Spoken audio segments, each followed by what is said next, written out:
Welcome back to Great Day Houston. Before the break, we met Rita Joubran, who turned her personal fight against MS into a mission to help others. But her story doesn't stop there. She's also part of the family behind one of Houston's most beloved Lebanese restaurants, a legacy her father started in 1976. Today, that legacy continues at a new location in the Lower Heights. And yes, her homemade olive oil, the same one that helps fund MS research, is on that menu. One of our audience members was asking, where can I get this? Well, we're going to tell you. Please welcome back Rita Joubran from Abdallah's Lebanese Café.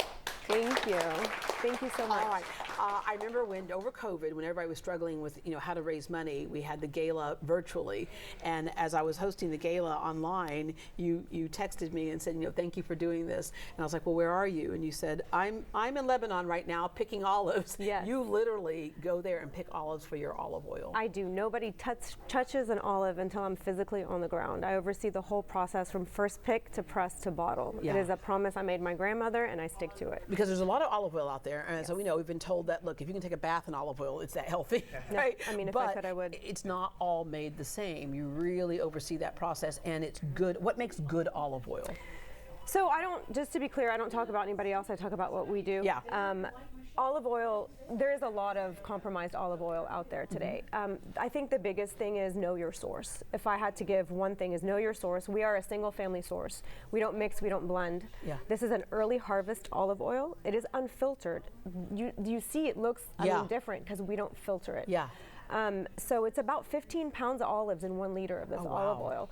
And just to put it in perspective, because the earlier the harvest, the more olives it takes to do, because it gives you less oil or juice, if you will. Right. And so that's why this is so precious. It's richer in polyphenols than most because it is an early harvest olive oil. Yeah. If they say let food be thy medicine, this is one of the things that should be our medicine, It is so good for you. And it's so good, you will want to bathe in it. Yeah. You really will want to bathe in it. I can't tell you a secret I have been. No. All right. Your father started this restaurant in 1976, the first Lebanese bakery in Houston. I would venture to say a lot of people would say what? Lebanese. It was my father and his brother. Yeah. They were so annoyed that they could not find Lebanese bread to eat with their Lebanese food. And so when you have a problem, what do? You fix it. Yeah. So they started a bakery literally in their backyard. Oh, wow. Yes. Okay. They bought a piece of property. It was 2 acres. They built a warehouse. They started baking bread. One person told another, and people would knock on the door and start buying bread. Eventually, you'd have 18-wheelers pick up bread to distribute, and that's how they started. Yeah, and we say bread. This is what we're talking about right here, yes. right? Okay. Yes. Prepare this for us. Yes. So 34 years ago, they took the bakery and they moved it to Hillcroft. They opened a restaurant, and the bakery moved there. And that's where you got the food, the Lebanese food. Nobody really knew. Because I love kibbe, which, by the way, if you take a look at this right here, you open it and it's got like this beef in there. The whole it's just so good. It is so good. Yeah. And I walked in one day and I said, I'm going to order 4 kibbe, and your mother was there, and she said, you put that back. And I said, okay, well, why? She goes, I'm going to make you fresh. And I go, well, those got steam coming off of it. Those not. She goes, I'm going to make you fresh. Right. So, that's my mom. Yeah. She's like the soup Nazi. If she will tell you what you're going to have. Yeah. Yes. Yeah. Yes. All right. But back to the bread here. Yes. So this is the bread. We bake it very fresh. It's made to order. So when you order your plate, you'll get fresh bread. And we're still making that. We're not distributing it anymore. We've changed a little bit from wholesaling bread to just making it fresh to when you come to order. And by the way, you're on Hillcroft now. You're at a new location in the Lower Heights. After 34 years, we moved to the Lower Heights, and it has been amazing, actually. Yeah. It's been basically incredible. Almost off of I-10 and Studemont and I-10. You'll see my sister, my brother-in-law, who's been working super hard with mom. It is a family affair, and you'll see familiar faces. And familiar kibbe. And familiar kibbe. She loves the kibbe balls. The kibbe balls are great. We're known for our kibbe balls. Nobody makes them like this. I don't think even in Lebanon they make them like this. They're so good. Yeah. All right. Yep. So when you say this is the Mediterranean diet and Lebanese food is healthy for you, yes. A lot of it starts with farm to table idea, right? Well, and then just really fresh, good food. Yeah. So actually, the only diet that hasn't gone out of style today is the Mediterranean diet. There's a lot of fad diets that come and go, but the Mediterranean diet is the healthiest diet out there. It's balanced. It is, and it all starts right with here. The olive oil. It really does. All right. And the bread is amazing. The pita bread's amazing. The bread, right? And you can dip the bread. The hummus, we like our hummus swimming in olive oil. So you got to pour some on top of that and just have a taste of that. But the hummus everything's made from scratch. Everything is made fresh.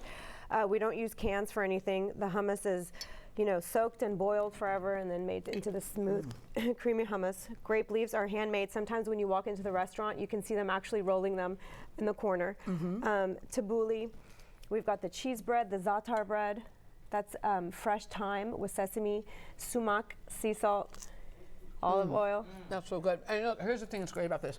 When we say healthy diet, sometimes people think, oh, no bread. Yes, you can have bread. What's it made with? We can't be friends if you don't like bread. I don't know if we can be friends. How do you break bread if there's a bread to break, right? Yeah. All right, okay. And then baba ganoush, that's eggplant. We still roast the eggplant, tahini, lemon juice, garlic, olive oil. Wow. And then our desserts are to die for. We've got coconut macaroons and rice pudding here. But they make baklava. They make a lot more than I could bring. I just couldn't fit it all on the table. Right. We make a daily special every day that's changes from lamb shank to this thing stuffed right here, I'm squash. going to tell you, caused some problems. I know. My son went up and he bought one. He goes, they said this was good. We came back and we were going to share it. There was no sharing going on. Yeah, we had to get another. It's pretty spectacular. Yeah. It's perfectly made. It's hard on the outside and really soft on the inside. Kind of crispy and then chewy on the inside. All right, so this is a family affair. It is a family affair, and we've been around for a very long time. As a matter of fact, when we opened, not a lot of people knew what hummus was. Yeah. Today, everybody knows. My mom used to put it in my lunch, and people would laugh at me. Yeah, but you're today, right. it's a thing to have in your lunch. Yeah, absolutely. So they've been bringing culture and their heritage to Houston ever since they stepped foot here, and I'm very, very proud. I just have to say, I'm very, very proud of what my family has brought to Houston. Yeah. It is one of the most diverse cities out there, and I'd like to think we played a really small part in that. You played a big part in it. Okay, the world is spinning fast right now. Things are changing. How's Lebanon today? Because I know the last time you were there picking olives, things were getting dicey. I picked in a war zone last year, and that was no fun. Yeah. It was the scariest time of my life. It's personal, and what's happening is very, very sad to me, and nobody wins. And I just, I hope we see peace in my lifetime because people need peace.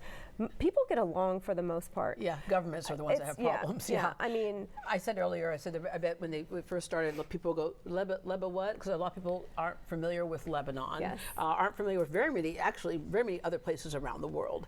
And so if you were to describe Lebanon and describe a little bit of its history as people, and I know it's hard to do in just a few seconds, what would you say?